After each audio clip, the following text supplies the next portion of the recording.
Último bloque del programa. Estamos en un espacio para muchos emblemáticos, muchos y muchas, que lo conocen porque está cerca de la Fiscalía. Yo lo conozco porque acá se discute política, acá se construyó un plan de gobierno en el año 2019, en esa interna que hubo en el Frente de Todos, y acá se sigue soñando cómo hacer este Moreno, o el Mariano Moreno, más vivible para todos y todas. Esta convocatoria en el cierre del programa tiene que ver con las mujeres del Frente de Mujeres, Diversidad de Género del Ateneo. Así que vamos a charlar con Micaela y con Soledad, y están otras compañeras acá, haciendo que el colectivo tenga esa dinámica tan propia que debemos todos entender y construir, que tiene que ver con la diversidad para mí. Los feminismos y las políticas, para que no sea tan hegemónico el asunto, y me parece que los feminismos vienen a plantear eso, es una ruptura de lo hegemónico, por supuesto lo patriarcal. Así que lo primero que quisiera saber es, en pandemia, que no es un año, es más de un año, ¿qué observan ustedes como mujeres con género y diversidad en el Ateneo del territorio que llamamos Moreno? ¿Qué han encontrado de llamados, de pedidos, de auxilios, de abrazos? Así que te escucho con mucha atención, Mica. Yo creo que no es solamente la pandemia, no hay cosas que hayan aparecido en la pandemia que no hayamos visto antes, sino que todos los problemas que hemos tenido con el tema de la feminización de la pobreza, con el tema de las violencias por motivos de género y todo, se vio intensificado en la pandemia. No es que aparecieron de la nada, no es que justo apareció el COVID y apareció la violencia, sino que es una pandemia que ya veníamos sufriendo, la violencia por motivos de género, es algo que veníamos atravesando y que en la pandemia se intensificó muchísimo más. Es clarísimo, por eso yo pregunté qué vieron. ¿Por qué? Porque mucho de lo que apareció ahora, exacerbado, estaba invisibilizado. Totalmente. Ahora toma una dimensión que nos llevó a decir a todos, hay otra pandemia. La violencia de género o los femicidios es resultado de aquello que estaba, por supuesto. El tema de la violencia doméstica, por ejemplo. El encierro. El año pasado nos decían, quédate en tu casa, y lo que nosotras vivimos es el hecho de asistir a personas que el quédate en tu casa era quédate con el violento, que te golpeaba, que te violentaba psicológicamente, emocionalmente. Entonces uno ahí se encontraba frente a un problema de intentar acompañar en esas situaciones tan difíciles. Después el otro tema es lo de parar la olla. Cuando hablamos de feminización de la pobreza y todo el gran problema económico que trajo la pandemia, nosotros veíamos que las compañeras eran las que tenían que bancar en sus casas, en la mayoría, y eran las que sacaban una olla a la vereda y se ponían a cocinar para el barrio. Entonces, cuando hablamos de los problemas por cuestiones de género, no es solo uno, sino que son muchísimos, y principalmente encontrábamos estos. Contame, Soledad, siguiendo lo que decía Micaela, esto de encontrarse con una mujer en el encierro, por una disposición que es mucho más que epidemiológica, es política y social, y que pide ayuda. Es decir, ¿de qué manera ustedes articulan para que esa mujer salga de lo que yo llamo el infierno? Bien, por ahí para contarte, ¿no? Nosotros no es solo que articulamos, lo que nosotros hemos ido construyendo tiene que ver con un poco cómo entendemos el trabajo en territorio y con la presencia que tenemos en los territorios, ¿no?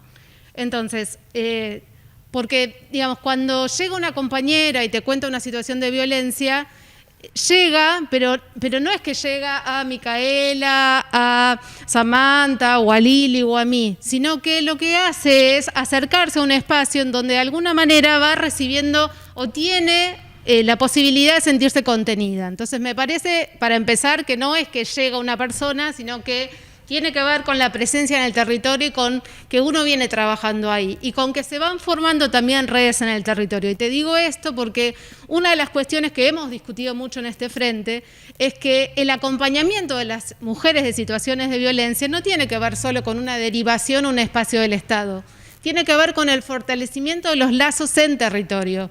Porque para que una mujer pueda salir, digamos, que pueda construir esa ruta crítica que le llaman, que es la salida de la violencia, necesita del apoyo del Estado, pero necesita de la vecina que está todo el día y que comparte sus padeceres y con la que se puede apoyar y que sabe que cuando necesita una ayuda económica va a estar, y necesita de la iglesia que por ahí también está trabajando y hay alguien que la puede escuchar, o necesita de la olla a donde se acerca para poder recibir asistencia alimentaria, o que necesita también de la escuela, digamos, hay toda una red que en la pandemia fue más difícil, pero que nosotras desde el Frente del Ateneo hemos continuado sosteniendo. Entonces, por ahí yo lo que diría es, el acompañamiento de las mujeres en situación de violencia es parte del acompañamiento que realizamos en los territorios con algunas especificidades, digamos, en todo caso. Yo estoy de acuerdo con lo que decís. Creo que lo más difícil, cuando yo hablo de acompañamiento en situaciones críticas, estoy hablando de algo crítico. Si cuando ya el cuerpo de esa mujer recibió todas las señales de que la muerte está ahí a la vuelta. Yo me refería a eso. Y lo segundo, que claro que el acompañamiento es en el territorio, es una vecina o un vecino. Por experiencias propias te puedo decir que lo primero que se genera es no me meto. Y eso lleva, sí, a un trabajo que es día a día, para que la vecina sepa que se tiene que meter. Bien. Y meterse además impone un riesgo, que es lo que menos queremos tomar. Y yo creo que ahí está la clave, cuando yo me asumo en el riesgo de estar al lado de una mujer o de un hombre que está pidiendo ayuda. Y no tengo que ir a papá Estado. Estoy totalmente de acuerdo con lo que dijiste. Igual, a ver, por ahí para contarte un poco cómo también nosotras abordamos esto, ¿no? Porque me parece que para nosotras fue un desafío y fue algo que fuimos viendo en el tiempo. Cuando empezó la disposición de que teníamos que, digamos, del aislamiento, una de las primeras cuestiones que pensamos como frente fue cómo logramos fortalecer a todas las compañeras que están en el territorio, en las ollas, en los merenderos, para que esta problemática que sabemos que se va a dar y se va a agudizar pueda recepcionarse, pueda, digamos, que puedan descubrir cuáles son los indicadores, porque a veces no se puede explicitar. Entonces, una de las primeras acciones que fuimos fue ir a las ollas, digo, desde el frente, ¿no? Porque muchas ya estamos en territorio, pero ir a las ollas a trabajar, armamos algún material también para compartir en relación a cuáles son los posibles indicadores, a qué hay que estar atentas, cuál es, digamos, también la ruta crítica en el sentido de qué pasos hay que dar frente a alguna situación, cuándo es importante también hacer la denuncia y de qué modo, porque no en todas las situaciones necesariamente hay que hacer una denuncia, porque después la persona tiene que poder sostener esa denuncia, y una de las cosas importantes es poder hacer una evaluación de riesgo, ¿sí? Para ver en qué momento de la problemática está. Entonces, bueno, esto fue una de las primeras acciones que hicimos desde el frente al inicio de la pandemia. Voy a seguir esa línea que estás planteando. ¿Qué sucede cuando va a una mujer a una comisaría? Si hay una recepción, o se le puede decir, mire, creo que la denuncia no encaja aquí. ¿Sabes por qué lo pregunto? Porque había operadoras en las comisarías que eran acompañantes, que estaban allí, y me parece que esa era una herramienta que no estaba y tal vez había que mejorarla, pero sostenerla. Entonces quiero saber, no para llegar al estadio final, sino siguiendo lo que planteaba Soledad, es qué sucede cuando se analiza qué es el momento de la denuncia y llegás a la institución. Y ahí la institución tiene que estar empoderada en algo para decir, sí, por favor, que no sea una exposición civil, una denuncia. Dale. Pero algo fundamental para eso es acompañarla, algo que nosotras hemos hablado muchísimas veces. Cuando vemos situaciones de violencia, no podemos enviar a las vecinas solas. Es algo que nosotras en red, esto que hablamos de las redes, es muy importante y nosotras nos formamos día a día para poder acompañar esas situaciones y decirle todo el tiempo a esa mujer que está siendo violentada que no está sola. Entonces eso es muy importante, porque dentro de estas capacitaciones, dentro de estas formas de actuar frente a la violencia, lo más importante es generar una red sorora en la que vos no dejes sola a ninguna persona que necesite esa ayuda, porque una de las cosas principales también es que para una persona es muy difícil reconocerse como violentada. Eso no es un proceso fácil, no es un proceso de un día. Se puede dar cuenta la primer piña, el primer empujón, o cuando ya la cagó a piñas 5 veces, es muy difícil eso. Y nosotras también tenemos que tener esa empatía, esa solidaridad y ese tacto para saber de que si una persona te viene a pedir ayuda es porque de verdad está preparada. O capaz que no y se arrepiente. Pero nosotros también estamos en ese proceso de decirle, vos la acompañás y tenés que acompañar el proceso personal de esa persona. Uno no puede revictimizar. Entonces, en esto que vos decís, de una persona ya está decidida a ir a hacer una denuncia, lo más importante es que vos la estés acompañando en ese proceso.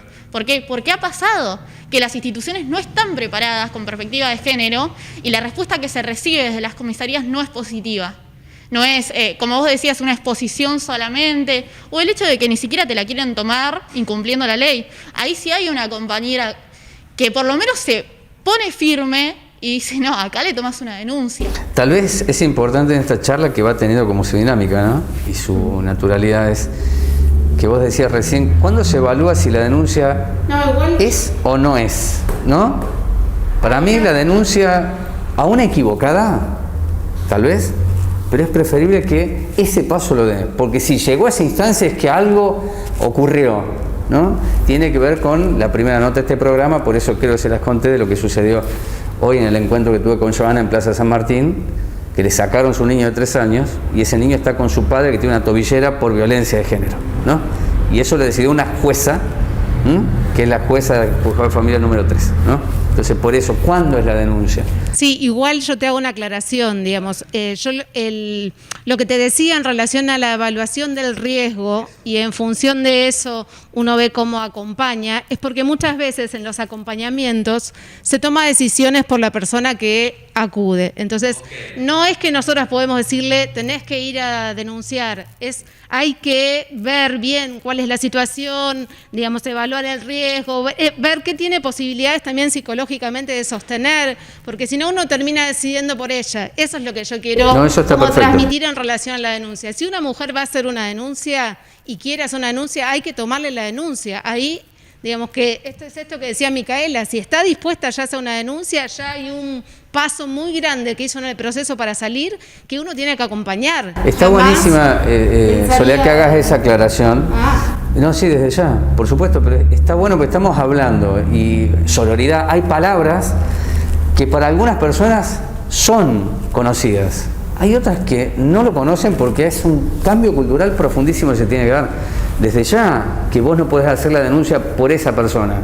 Sí, las herramientas para que ocurra lo que decía ella es que sí, fue un empujón y fue un hecho de violencia. Yo lo naturalicé. De eso se trata el acompañamiento. Creo que estamos hablando, yo estoy hablando de eso. Bien, bien, sí, en eso sí, obviamente, digamos, hay mucho trabajo y en esto también, volviendo al trabajo que se ha ido haciendo, en la medida que se ha podido, en los distintos momentos también de la pandemia, se han realizado también encuentros con algunos grupos de vecinas, siguiendo los cuidados y demás, para trabajar lo que tiene que ver con la desnaturalización de la violencia, digamos, y poder identificar los distintos tipos de violencia, porque eso todavía sigue siendo algo que, a pesar de que el tema está puesto en agenda y que está mucho más visibilizado que en otros momentos, son cosas que hay que seguir desnaturalizando y pudiendo también visibilizar. Así que esto también se estuvo haciendo, y en relación a eso, yo diría, vinculado a la violencia de género, pero también vinculado a otras situaciones. Por ejemplo, también se viene trabajando y estamos trabajando o elaborando algo también en relación a las niñeces, también en ese sentido, porque así como ocurre con las mujeres en situación de pandemia, también ocurre con las niñeces que están en sus casas y de alguna manera los espacios a los que acudían, que de alguna manera acompañaban, sostenían y también observaban situaciones de violencia que podían estar sufriendo, están como más difíciles de poder observarlos. Entonces también estamos trabajando y en esa línea un poco estábamos charlando la cuestión de la ESI y también venimos elaborando como algún material para trabajar en ese sentido y hemos ido haciendo de distinto modo también hasta cuestiones por redes, que no es lo más importante en el territorio, pero también ir sosteniendo como distintos tipos de comunicación por todos los frentes posibles, ¿no? Bien, le voy a hacer 2 preguntas finales. Estas son más políticas porque este es un programa que se caracteriza por eso, ¿verdad? ¿De qué manera se rompe el concepto patriarcal que tiene la política? Estamos en un lugar en donde ustedes discuten con hombres. Quiero saber si esa deconstrucción es simple, suena bien, si ven rechazo, si hay resistencias claras, algunos que van comprendiendo. ¿Se entiende la pregunta, no? Sí. Es todo un proceso también. Es el hecho de plantear la discusión y de decir, somos compañeras, que ponemos el cuerpo al igual que los compañeros, entonces queremos esos lugares. Yo me acuerdo uno de los primeros plenarios en donde estuve, que estaba Sole, y Sole planteaba somos las compañeras y queremos acá discutir los espacios. Queremos estar en estos espacios y discutirlos. Entonces, en ese sentido, nosotros sabemos que hay una historia política muy patriarcal. Sabemos que se viene rompiendo la historia patriarcal desde Evita. También sabemos que nos conduce una mujer que abrió muchísimos caminos, como es Cristina Fernández de Kirchner. Entonces, en ese sentido, para nosotras fue una herramienta principal el hecho de la jefa, la que nos conduce, es una compañera que nos dice que nos tenemos que empoderar. O sea, es una compañera que te dice que tenemos que tener un Estado nacional, popular, democrático y feminista. Entonces, en ese sentido, nosotras sabemos que lo dice la persona que nos conduce y que en ese sentido tenemos el espacio para avanzar. Nosotros avanzamos como compañeras que militamos a la par de nuestros compañeros. Entonces se viene rompiendo esa historia política solamente masculina. Pero sabemos que eso también es gracias al legado de muchísimas compañeras que lo han dado todo a lo largo de los últimos años y a lo largo de la historia. Tal vez el elemento profundo para Sol es si los hombres caracterizados así son los enemigos, adversarios o tienen que ser pares. Comprenderán también la naturaleza de la pregunta, ¿no? Bien, sí. Obviamente para mí tienen que ser compañeros, porque también ahí hay una definición política, porque yo entiendo, y nosotros hemos discutido bastante esta cuestión también hacia adentro, y hemos discutido la manera en que esto se trabaja, porque es parte del trabajo que también asumimos, incluso con nuestros propios compañeros y también hacia afuera, con las masculinidades, como se habla hoy, tremendo trabajo hay también para hacer ahí. Y es una cuestión que se va viendo día a día, de distinto modo. Lo que tenemos muy claro es que nosotras no tenemos una mirada del hombre como enemigo ni punitivista, te diría, en el sentido de... No por mí, me parece interesante ese concepto, ¿no? Porque sale, te digo, es contrario a lo que los feminismos vienen planteando para mí. Mira, yo no es algo punitivista. Bien, yo ahí te discutiría. Dale. En el sentido de los feminismos, de algo que plantean los feminismos. Te diría algunos feminismos. Y nosotros somos un feminismo popular, nacional, sí, peronista, que tiene profundos valores humanistas y que cree en la transformación social. Entonces, si no creemos en la transformación de nuestros compañeros, de los varones, y en la posibilidad de que las cuestiones se puedan cambiar, que según, digamos, cómo vamos entablando esos vínculos, pueden haber transformaciones, que uno pueda como ir charlando estas cosas y no sancionando, excluyendo, sino más bien siendo material de trabajo para que esa transformación se pueda dar y para que podamos encontrar el compromiso de todos en esta transformación. Me parece que la erramos. Creo que esa es nuestra tarea y en este espacio, como en el territorio, es parte de lo que asumimos. Bueno, lo que me dijiste es claramente disruptivo, lo que acabas de decir, ¿no? Porque sí, claro que suena a veces punitivista, que es el adversario y es el enemigo. Y yo creo que hasta eso también hay que entenderlo. Puede que yo no lo comparta, pero existe. O sea, hay corrientes que efectivamente lo ubican así. Y bueno, forma parte de esa deconstrucción que se tiene que dar, porque en el inicio de este programa, y creo que se los conté a ustedes, es una jueza que falló a favor de un hombre que tiene una pulsera, una tobillera, por amenazar la muerte de una mujer. Es una jueza. Entonces yo puedo decir que la práctica del patriarcado es abarcativa a hombres y mujeres. Por lo tanto, la deconstrucción debe alcanzar a todos y a todas, por supuesto más al hombre, desde ya, porque hemos tenido prerrogativas y las seguimos teniendo. Ahora no podemos dejar de ver lo otro, porque si lo avalamos, perdemos no solamente tiempo, sino vidas. Esa es la opinión que quería darle. ¿Quieren cerrar con algo de lo que el Ateneo va a hacer en este año electoral? No. Tienen un minuto, si lo quieren, lo toman. Lo que tenemos en claro en este año electoral, como en cualquier otro año, es que vamos a seguir militando colectivamente y de que el Ateneo va a seguir en los barrios haciendo lo que sabe hacer, que es militar y llevando las banderas de justicia social que nos enseñó Néstor, Evita, Perón y Cristina. Entonces eso lo tenemos muy en claro y esas son, y no es por año electoral, sino es algo que lo venimos haciendo y que lo vamos a seguir haciendo.